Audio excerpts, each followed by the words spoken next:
Hi, my name's Alexander White. Today I thought it would be fun to mix some vocals. I think when mixing vocals, there are quite a lot of problems that we bump into which are common issues, which is what I'd like to talk through today. I'm going to explain all the thinking behind the decisions that I make so you can apply some of these ways of thinking to your mix as well, and hopefully it'll help you get better mixes by checking out some of these tips and techniques. So, first of all, let me play you the track and then we'll talk about what I think we need to do with it.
Cool.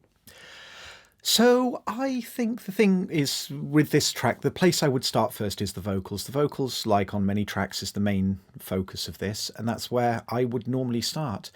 The way we could head with this track is quite a wide range because it's a blues rock thing. So that means we could take it in a very aggressive direction. We could take it in a softer direction, a more roomy, a more dry. It's anything. This kind of track has been mixed in so many different kind of ways. So what I want to do with this is keep it as natural as possible. I don't want to go over processing. I want to keep it sounding like a band playing in a room. It is completely unmixed right now. There's no plugins anywhere on any of the session. There's no tape or anything like that, or any of the console plugins lurking around anywhere here.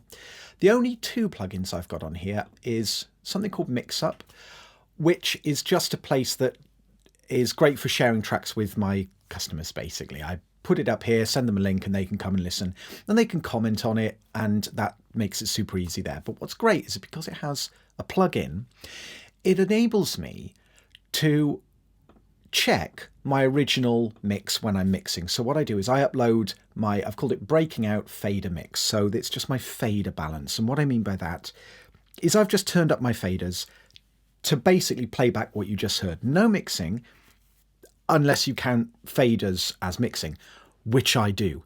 Actually, a lot of tracks, if you've recorded them in such a way that maybe you've captured effects and compression on the way in as well, sometimes a fader mix is genuinely all you need to finish your mix.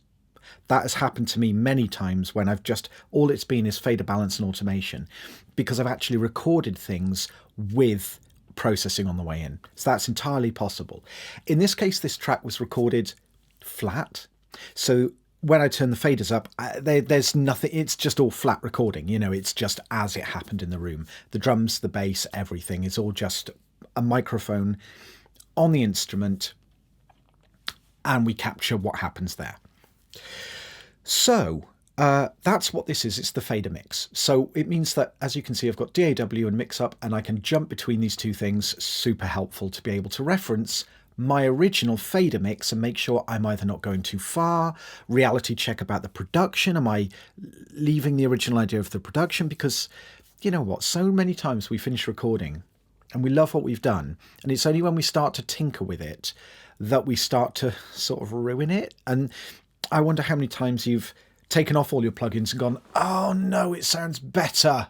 It sounds better without anything. That happens so often. If you don't keep having ear breaks and time away and reference other music, and especially the original fader mix of your track.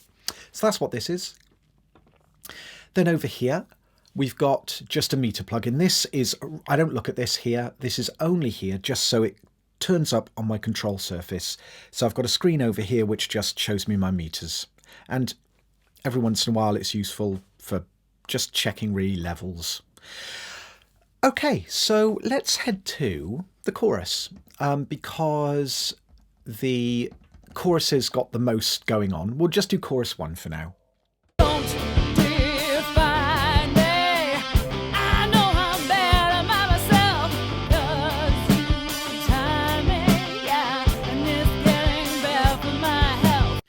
Okay, well, let's just look at these opening couple of phrases. So on the vocal, what I'm thinking is we're losing it a little bit in places, and it's sounding too loud in others, and it makes the vocal sound really uneven. Let's have a listen again, and I'll point out some places where I think we really need to address it.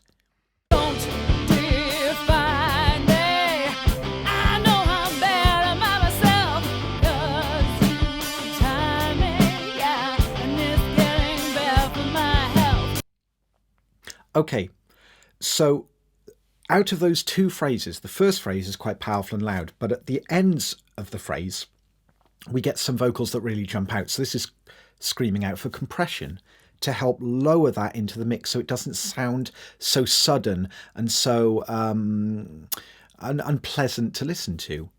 Then in the second section, we're losing a lot of the vocal.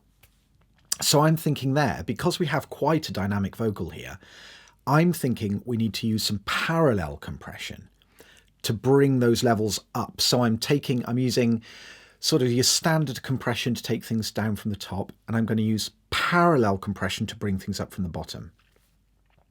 Let's listen again.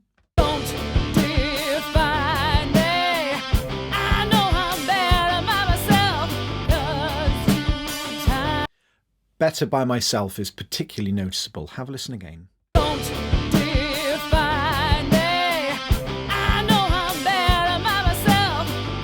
Better by myself just jumps out of the mix a little bit. I'm going to let the whole chorus play, and just now with those thoughts and that way of thinking, just listen for all these little things that are happening to that vocal that we want to try and address in the mix.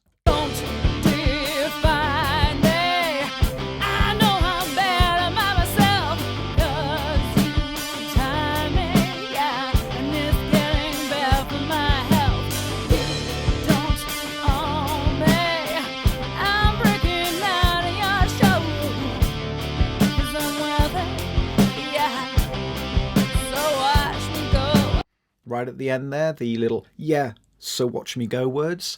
That's a perfect example of the "yeah" jumps out, and then "watch me go" is bubbles into the mix.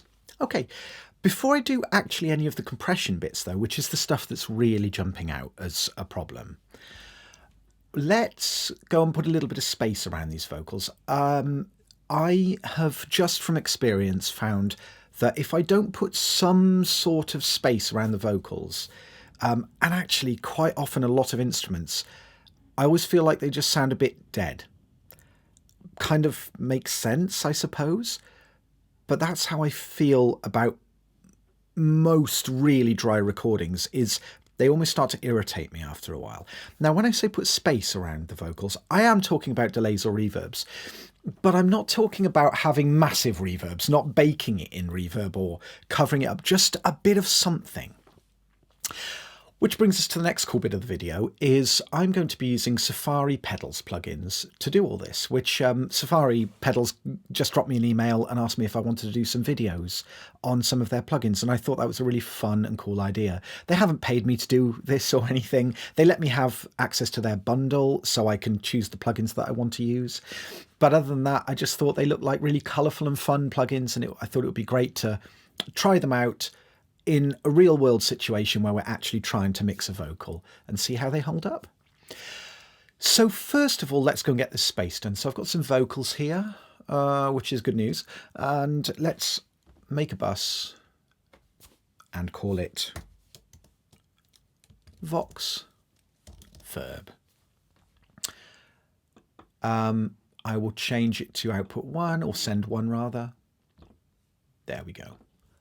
I'm going to colour it that light green because, I don't know, that's the colour I use because, you know, that's the correct colour. If you're using that, if you're not using that colour, you're wrong. So anyway, let's now and get, where are we? What should we have? This is the plugins that Safari Pedals do. And Fox Echo Chorus. So this looks kind of cool. I've briefly opened this up and played around with it, and it's good at doing a bit of space.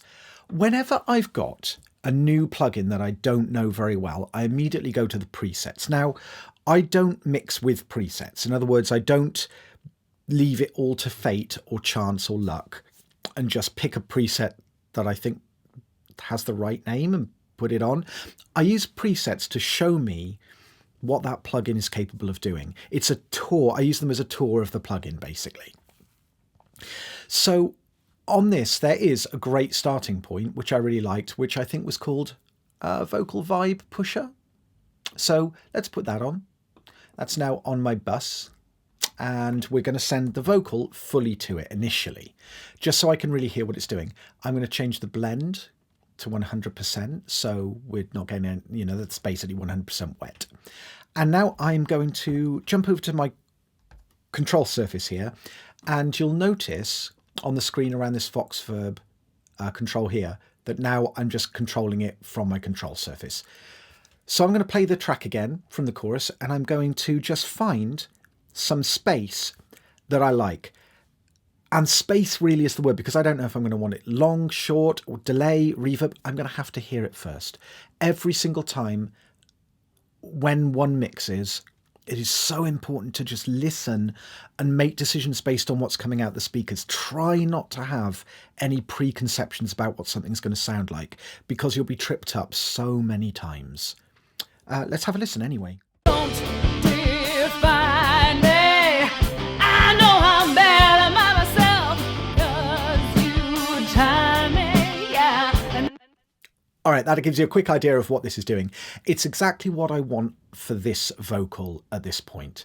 I did check this out earlier, and it's a cool room sounding thing. If you've watched some of my other videos, you'll notice that I'm a big fan of getting rooms involved. That doesn't mean I don't use all the other kinds of reverbs as well. I absolutely can and do. But rooms just gives a coating around the sound, which makes things just feel more fun. It feels more like something your brain recognizes. I mean, this is just how it feels. This is just purely creative, emotional impact I get from it. And that's why I use them so much. They put the singer in a space. So let me just find a place where I like it. Now, for this, I do actually like to hop into solo on the vocals for a second, just to really hear what's happening with the reverb, room sound, whatever I'm using. So here we go. Don't define me. I know I'm bad at myself, 'cause you time me, yeah, and it's getting bad for my health. You don't own me.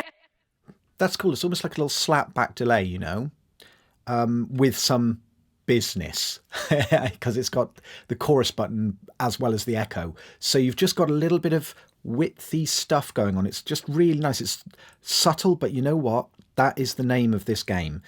Little moves, slowly building up your mix. I have found from experience, if you go really hard with a tool very early on to try to get somewhere quickly, it will often end up sounding like too much once you've had a rest and come back and listened. So I've learned from experience to go gently, little by little in a mix. Don't define. Okay, let's pop it back into the track. Don't define me. I know I'm bad at myself. Okay, so I know I'm better by myself. Listen to the word I, and listen to how you can hear a little bit of the shimmer of the effect. Don't define me. I know I'm bad at myself. Let's just mute it. Don't define me. I know I'm bad at myself. So that's kind of where I would like it at, basically, is just where I can slightly hear it on the loud sections. Don't define me. I know I'm bad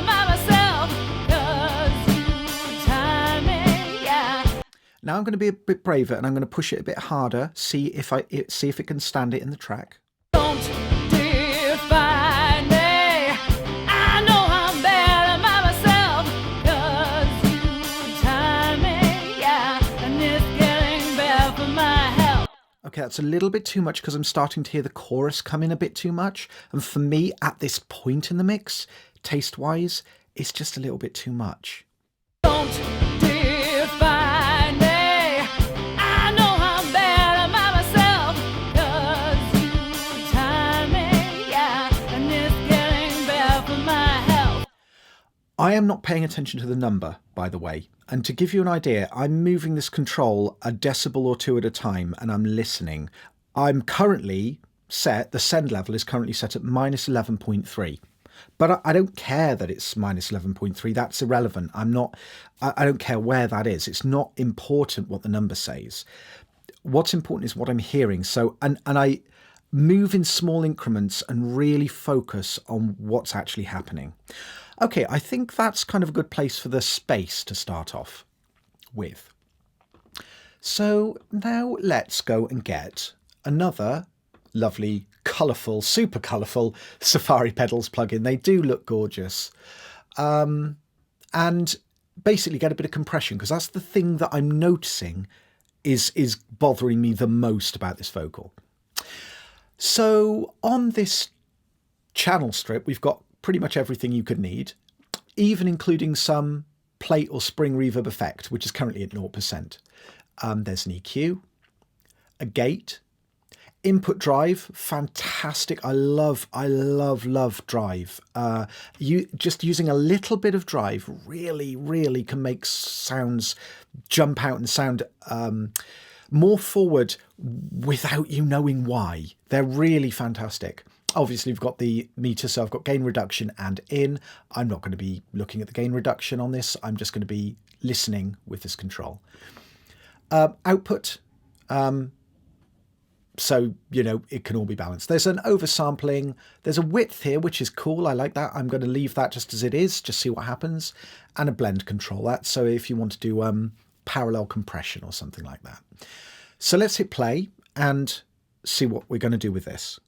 Don't define me. I know I'm better by myself. I'm going to turn this up a little bit. I'm going to choose the 2A, which is an LA2A emulation. I'm choosing that because of what I had for breakfast this morning, or the direction the wind is blowing. These compressor types have a different tone and sound, but which one you choose, they're all brilliant. What will happen is you'll get a slightly different tone or texture depending on which one you pick. Also, in some cases, like the 1176 compressor style, they will have a certain distortion texture which isn't really present in the other two, so you may pick a 76 style compressor just for that. However, you are the one choosing where to set the control. So with any of these, if you play with the control for the whatever set of controls you have for a while, you will find a place where it's really benefiting the track. And sometimes that particular processor won't take you quite as far as you'd like to go. Let's say you want really heavy compression. An LA2A might not be the right one, because when it gets into heavy compression, the recovery is really slow. So in some ways it almost just goes bop and then just sits in really heavy compression and doesn't really respond very much to the audio, or doesn't respond as much to the audio as, say, a fast 1176 would, because it would just be going nuts. Those really obvious things aside, just pick a compressor and start dialing it in and just listen for how it's benefiting the sound. In this, I'm not really listening for any magic mojo or anything like that. What I'm listening for is just control. That's all I want right now. I want the track to feel more controlled, but on a millisecond level, not on a macro, because sometimes it's better to simply automate things. But automation is better for whole words or phrases rather than little tiny moments. But it is the tiny moments that I want to address right now. Okay, let's check it out. Don't define me. I'm going to turn this up a little. I'm going to start here. Again, I don't care about the percentage. I'm just going to turn it up a little and listen and see if I'm getting some of that balance. Don't define me. I know I'm better by myself, 'cause you time me, yeah. All right. 'Cause you time me, yeah. That little section, I just want to see if I can improve the level of that relatively. Don't define me. I know I'm better by myself, 'cause you time me, yeah. Going to turn it up a little bit. Have a listen. Don't define me. I know I'm better by myself, 'cause you. Better by myself is still bothering me. I think it's still jumping out too much. Don't define me. I know I'm better by myself. So I'm going to push this harder. Okay, let's try it there. Don't define me. I know I'm better by myself, 'cause. Okay, that's starting to happen. That's starting to feel like there's more control. I'm going to go up a little harder. Again, moving in small steps and then listening. And when I'm listening to the song as a whole. I'm not just focusing on the vocals. I'm listening to the entire track, trying to put myself in the frame of mind of a listener. Don't define me. I know I'm better by myself, 'cause you time me, yeah. And it's getting better for my health. Okay, I think that's starting to get there. Let's just I'll play it through with, and then I'm going to play it through bypassed without any talking between. Don't define me. I know I'm better by myself. Don't define me. I know I'm better by myself. Don't define me. I know I'm better by myself. Don't define me.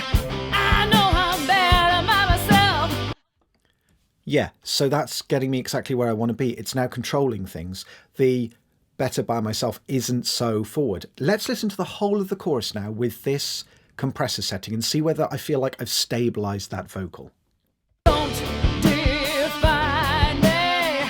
I know I'm better by myself, 'cause you time me, yeah. And it's getting better for my health. You don't own me. I'm breaking out of your show, 'cause I'm worth it, yeah. So watch me go. I'm going to now try a little bit more. Just push this up and see how we get on. Don't define me. I know I'm better by myself, 'cause you time me, yeah. And it's getting better for my health. You don't own me. I'm breaking out of your show, 'cause I'm worth it, yeah. So watch me go. We're massively getting this stabilized. I also just want to try a little bit of input drive now to see if we can give the vocal just a little bit more presence without volume increase, which is generally what I find. Drive does quite a few things. It does compression, it does harmonic distortion. Harmonic distortion adds more level in the harmonic series of your signal. The harmonic series is if you play A, say on a piano, you don't just hear that one frequency of A. Within the sound, there are all the other A's leading up from that particular note. The note, the fundamental frequency of that note is what you hear, but then for every doubling of that, you get another harmonic point. So adding distortion brings up more of that, more of the volume of the harmonic series. And that means you just get a forwardness and a brightness that you don't get in quite the same way on EQ. So let's have a listen. Don't define me. I know I'm better by myself, 'cause you time me, yeah. And it's getting better for my health. You don't own me. I'm breaking out of your show,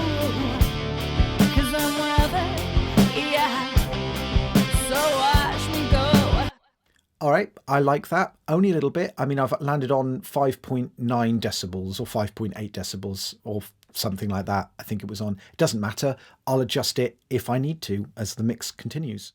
Don't define me. I know I'm better by myself, 'cause you tie me, yeah, and it's getting bad for my health. You don't own me. I'm breaking out of your show, 'cause I'm wealthy, yeah. Yeah, it's also adding like a little glossy thing. So that stabilised the vocals. Now, what I'm still feeling is that we're still losing stuff, you know. So I feel like we've controlled the top. The top isn't bursting out in an unpleasant way now. It just feels energetic. It still feels like the singer's getting louder, but it doesn't actually hit me in the eyes. But we're still losing a lot of the low stuff. Listen again, and on the third phrase, listen to how much that's just starting to bubble underneath the mix now. Don't define me. I know I'm better by myself, 'cause you tie me, yeah, and it's 'Cause you tie me, yeah. That little section. One more time. don't define me. I know I'm better by myself, 'cause you tie me, yeah, and it's getting bad for my health. That's what I want to try and fix next. You know what? In some cases, I just want to point out that sometimes that might be what you want for your track. This isn't, please don't take this as this is absolutely something you have to fix. If the vocals drop away in your mix slightly and you like the way that emotionally works, you can stop here. Because we fixed, I think, the thing that might annoy listeners, which is the sharpness. Vocals dropping away in the mix, well, sure, I mean, people could be annoyed by that as well. But it isn't offensive. It's not something that could possibly make people go, that's too loud, and turn down the speakers. They'll just, if anything, it'll make them lean into the mix more. So there's this is where we start to get into the creative taste choice. Anyway, let's do this parallel compression next. So what I'm going to do from the vocals is I'm going to take send it from another. I'm going to use send 4, and this is going to be called Vox Comp. For all my buses, I always put a little equals and keep them in capitals because it makes it easy for me when I'm looking at my control surface at the names on the strip, just to be able to see whether it's a bus or whether it's a track, just at a glance. Okay, now let's go and get this sorted. So what I'm going to do is send this. At the moment, it's not pre-fader or anything. Pre-fader and post-fader. If I press this P button, this either makes this signal, if it's off, then this signal will be adjusted by whatever fader volume this is. So the send level will change based on my fader volume. If I press P, that means that this is now irrelevant of this. I can adjust this as much as I like, the main fader, and this will always send a consistent signal after the channel strip or whatever other inserts I've used here. Okay, so Vox Comp, let's pop over and get another Safari Pedals plugin, but I'm going to stick with the camel strip because it's absolutely awesome. It's got everything you need. So I'm just going to solo this up now, because what I want to do is I want to try and find a really crushed kind of sound, because what I'm going to do with this is I'm going to blend it in underneath the vocal, crushing it, really only allowing the very quietest parts of the sound to be brought up. So everything is going to be quite flat. That's my aim. And I'm going to try a 76, an 1176 emulation on this. Don't define me. It's also worth pointing out, by the way, that this is actually picking up a copy of this, which means this is hearing the process that I've already done on the vocals as well. The camel strip here, all the processing I've done on that is heading through to here. So we're processing it on the camel strip and then on the camel strip again. So we're already getting some of that compression, some of that drive, and now I'm just going to do even more to it. Don't define me. I know I'm better by myself, 'cause you time me, yeah, and it's getting better for my health. So we're getting quite a lot of distortion. You can really hear it's thumping compression-wise. It sounds quite exciting. And I think in some tracks, this is almost a sound that you would use for your lead vocal. If it was really ragingly heavy, you could go with this. Don't define me. I know I'm better by myself. Because we've heard that kind of sound before on records. Okay, let's pop that out of solo. That's where I'm happy with it at the moment. Once I hear it in the mix, I may change my mind. I may have more or less. So here's the fader. I'm going to blend this in, and we're going to have a listen. By the way, this one is not going to the reverb. So the reverb's only hearing a copy of the main vocal. So this means as I bring this in, we actually dry the vocal up slightly because I'm bringing in more of a dry version of the vocal. You probably won't hear the dryness a lot because we haven't even got a lot of room space on this vocal at the moment anyway. Don't define me. I know I'm better by myself, 'cause you time me, yeah. Okay, where I'm really focusing is 'cause you tie me, yeah. That's the little bit I'm really going to focus on. So what I'm going to do is keep playing the track now. This is the important thing. I'm not just jumping to that section and playing that section over and over again. I want to experience it in context. So I'm going to play it from the beginning of the chorus each time and get to that point until I go, right, now I'm not losing it anymore. I'm going to start this at minus 20 decibels down-ish. I mean, according to my control surface down here, which is pretty accurate. So yeah, minus 20.4. Don't define me. I know I'm better by myself, 'cause you time me, yeah, and it's getting better for my health. I think we've already made an improvement. Let's cut it out, and I'm going to do a pass with it out and then a pass with it in. We'll see where we're at. So this is no parallel. Don't define me. I know I'm better by myself, 'cause you time me, yeah, and it's getting better for my health. With Don't define me. I know I'm better by myself, 'cause you time me, yeah, and it's getting. we're getting there. I just want to get the U out just a little bit more. So I'm going to bring it up, and I slide really small steps now. So I'm just going to be bringing it up to minus 15. I'm listening out for that word U. I want that to just be a little more forward now. Don't define me. I know I'm better by myself, 'cause you time me. Little more. Don't define me. I know I'm better by myself, 'cause you time. It's coming. It's coming. Did you hear the U in that? I'm going to play it again, but listen to how we're actually hearing some of the vibrato of the word U now. Don't define me. I know I'm better by myself, 'cause you time me, yeah, and it's getting. Right, so now the detail of our track's starting to come out. The fader is currently at minus 11.5, so it's minus 11.5 decibels down from a perfect copy of what's happening on our channel here. Let's push it a little bit more. See what happens if we just take it up to minus 9.6.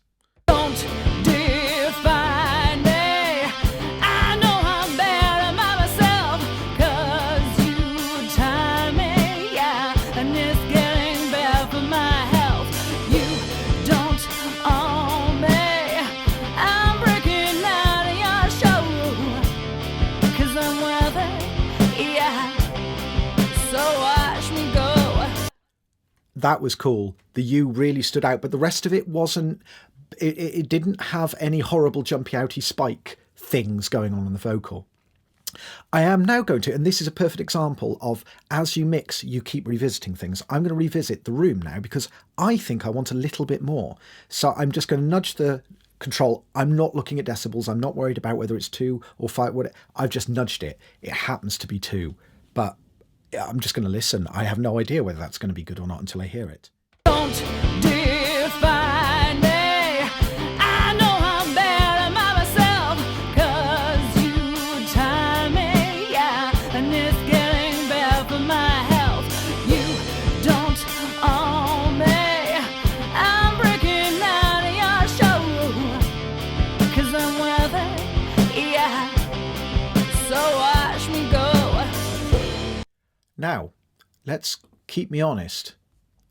Let's go to mix up and let's go from my original fader mix version to the DAW mix. So we're going to go, I'll do an A-B of the first two phrases, and I'll go DAW first, then mix up, which is our original fader mix, back to DAW, and then mix up again. Don't define me. I know I'm better by myself, 'cause you time me, yeah, and it's getting better for my health. Don't define me. I know I'm better by myself, 'cause you time me, yeah, and it's getting better for my health.